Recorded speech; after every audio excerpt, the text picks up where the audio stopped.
Anamu manduke ulela fangenye baretu akake anarke tundagenye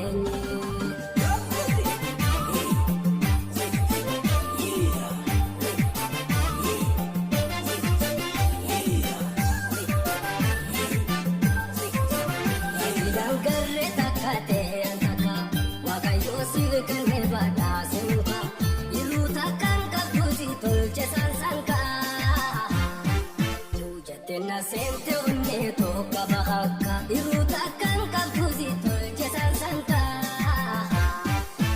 Jete na sente unne to kabaka